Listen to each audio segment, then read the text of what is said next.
Hey guys, this is your boy Markcoos, and welcome back to Markcoos' Reign at Arsenal, episode number 24. And as you can see, Higuain has sustained a minor injury. But World Footballer of the Year is Lionel Messi, Xabi Alonso and Ibrahimovic came second and third respectively. Where is Olivier Giroud? He scored 43 goals last season, I think it was 43 in the Premier League. I'm probably about 16 in the Champions League. I'm disappointed. But anyway, into the first match of this episode. This is Norwich versus Arsenal, and this match, relatively easy. I mean, last year, I'm sure got beat by Norwich, I think like 4-1 or 3-1 when they absolutely destroyed me. Grant Holt scored like a hat-trick, it was ridiculous, but as you can see, they played a pretty strong team, but I played a very strong team. With no Higuain, I had to play, what's his name, Fernando Torres up front. David Villa played on the left-hand side with Ozil moving to the bench. And I was like, this game shouldn't be too difficult. I mean, it was away from home, but yeah, away from home, it's not that hard. But me in the blue kit, of course. And in the first minutes of the match, look at that for a ball from Wilshere through to Olivier Giroud. And look at that for a finish. Look at that. Right into the top corner. That's why he should be World Footballer of the Year, in my opinion. I mean, Messi's a good player, but nah. I mean, what Messi won? They won the Champions League last year, Barcelona. So yeah, maybe that's why they wanted. Maybe that's why he won the World Player of the Year. But there's Olivier Giroud again, showing off his strength, showing off his footwork, and popping it into the back of the net with an absolute beast of a strike. He's just too beast. But anyway, at half time, it's 2-0, and we're just like, not bad. 7 shots, 3 on target. Norwich only had 3 shots, 0 on target. They actually had more possession than me. Then roughly in the 80th minute of the match, no, 73rd minute of the match, I bring on Jordi Alba and Santi Cazorla. Cazorla has a nice shot there. In the last minutes of the match, Gibbs is making a run. And really, that was about it. I mean, it was a final score of 2-0. I had 15 shots, 9 on target, so I had another 8 shots and 6 were on target, which wasn't that bad. 50-50 per possession. And Jack Wilshere, man of the match. Now, Jack Wilshere's now, I think he's a 94 rated player. He's an absolute beast. Like, really, like, he's so good. But as you can see, Wolves beat Aston Villa, Sunderland beat Wigan, Stoke got beat by West Brom, and Liverpool beat Everton in the Merseyside derby. QPR got beat by Manchester United, Bolton beat Newcastle, Man City drew with Southampton, Chelsea beat West Ham, and Tottenham beat Cardiff. Now, like, it's going on alright for me. I mean, look at that. I'm 3 points clear of Man United, 6 points clear of Chelsea, and then I'm like 15? Not 15. I'm about 9 points or something. I don't know. I'm majorly ahead of 4th place, which is pretty entertaining for me, really, because I'm just poning so much.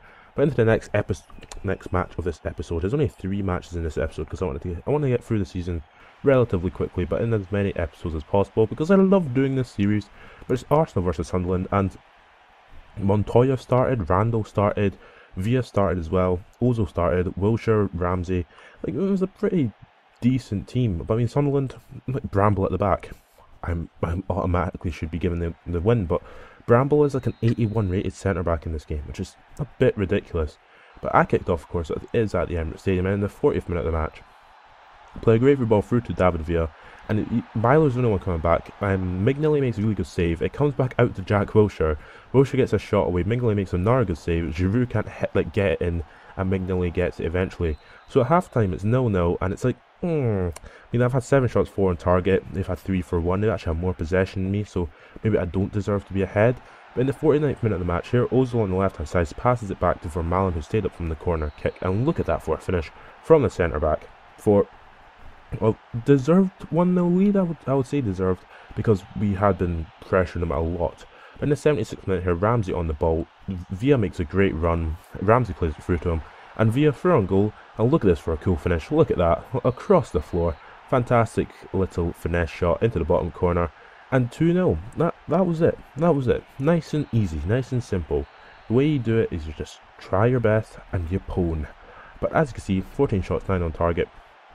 50-50 possession again between the clubs. And Vermaelen, man of the match, scoring a goal and having a clean sheet. Not that bad. But Manchester United beat Bolton 3-0. West Brom got beat by Tottenham 1-0. Wigan, of all teams, beat Liverpool.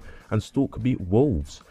And then, I mean, there was a lot of weird results going on now. Like, of course, Wigan beating Liverpool. That's pretty shocking, in my opinion.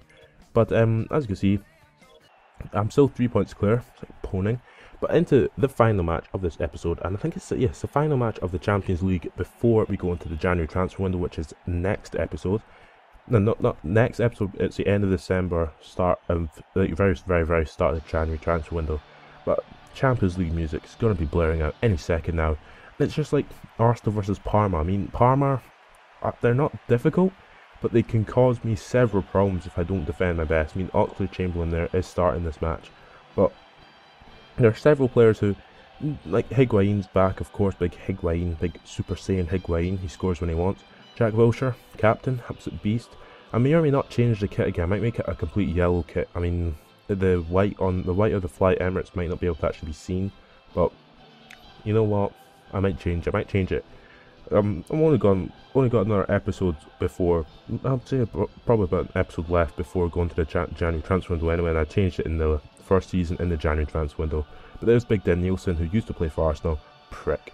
I don't even like him. He wasn't a really good player at all, really. But him, Golopa, and Ninnis are the only players that actually know out of that team, and Anamauri and Palladino. Let me see. But as you can see, I played quite a strong team. Koscielny, De Hertfeld, Ramos, Gibbs, Wilshere, Ramsey, Ozil, Chamberlain, Giroud, and Higuain. It's probably my strongest team if you take out De Hertfeld and put in Vermaelen, and maybe take out Chamberlain and put in Royce. But Parma kicked off, and in the 27th minute of the match here, Wilshere on the ball. And Wilshere, like I was saying, he's a 95 rated now. Passes it through to the 92, 90 rated Olivier Giroud, and look at that for a finish. I mean, he just powers it past the keeper, and he does a little running man celebration, which everyone loves. I love it even more. And I mean, like, yeah, I mean, Jesus Christ. I mean, but as you can see here, Ninnis ends up skinning past the player. Ozil ends up passing it straight to Palladino. I don't know what Szczesny's doing. He's just standing there. And Palladino scores in the 33rd minute. I only kept my lead for about 6 minutes, which is a bit disappointing, considering that I am meant to be one of the better teams in the game. But half time, it's 1-1. I was like, okay, I'll try my best to at least bring it back. No, not bring it back, but at least go ahead. If I've had 4 shots, 4 on target. I've had 7 for 5. Again, I'm low in the possession, which is a bit disappointing in my opinion. But in the 65th, in the 56th minute, Giroud here on the ball runs down the right hand side, passes it back to Higuain, who had chipped it through to him anyway, and Higuain pops in back of the net. Now you're all gonna be wondering, like, oh, you're so sweaty. Not really sweaty. I did it because Higuain hardly ever scores in the Champions League. He scored like maybe about 20 goals in the Premier League, and he scored like 4, maybe 3 in the Champions League. It's absolutely ridiculous.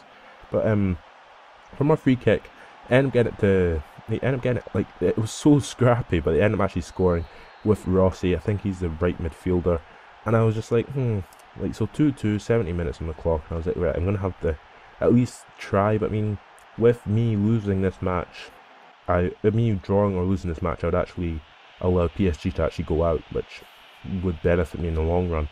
But it doesn't really matter, because in the 80th minute here, Ozil on the ball passes it back to Aaron Ramsey from roughly in the edge of the box. And a fantastic little finesse finish into the top corner past the keeper on the 80th minute. And that was how it ended. Or was it? No, it doesn't end like that at all. I'm lying to you. But yeah, Ramsey scores, and I was like, not bad. And then into the 86th minute, I have a little bit of a counter-attack football. Higuain gets a shot here, doesn't really score from it, and Giroud just pops in the rebound. And 4-2, final score. Pretty good finish. Pretty good ending to the Champions League at the current moment, until it comes back mid-February. Is it February? It's February. But as you can see, 4-2 final result.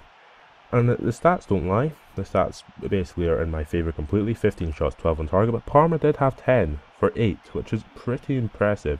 They had more possession than me, like, slightly. But as you can see, Olivier Giroud, man of the match. But Group D, PSG beat Panathinaikos. But will we see who gets through? I think Parma may have a chance. But Group A, Juventus and Osasuna qualify for the Champions League knockout stages. And PSV and Shakhtar Donetsk go out. 13-13-8-0, which is pretty shocking, really. I mean, they're some of the bigger teams. But Group B, Ajax and Real Madrid go through. Ajax top of the table. Celtic came third, so in the Europa League, and Galatasaray came bottom with 3 points as well. And I think that's on the head-to-head that Celtic go ahead. Man City and Sporting, those are the top 2. Nordschladen are third, and Ars Analyk are fourth in Group C. So Man City will be the majority of the teams in the second part aren't actually that difficult, but as you can see, I had unbeaten. Oh crap! Hit my keyboard. Parma actually went through, and PSG. Oh, Europa League. They'll probably be Europa League champions. Think about it. Panathinaikos got 0 points. Bayern Munich and AC Milan came through in Group E. Zenit St. Petersburg came third in the Europa League, and Club Brugge will be having no European football this year. Group F, Barcelona and Porto came top 2, Wolfsburg came third, and Copenhagen came bottom. So a lot of these 13-13, 7-0 or 15-13, 8-0, whatever the hell it is, there's a lot of like ridiculous sort of, the stats keep repeating themselves. As you see, Man United and Inter Milan qualify from Group G, and Motherwell will be in the Europa League. Bloody hell. And Fenerbahce have been kicked out. So into the final group, Group H, which I'm not even sure who's even in Group H. It's Chelsea, Athletic Madrid, Lille and Olympiacos. Chelsea and Athletic Madrid qualified. Lille qualified for Europa League and Olympiacos qualified for nothing. But I was the only team out of all of those to actually have 18 points, so having won 6 games in a row. But if you this is the end episode.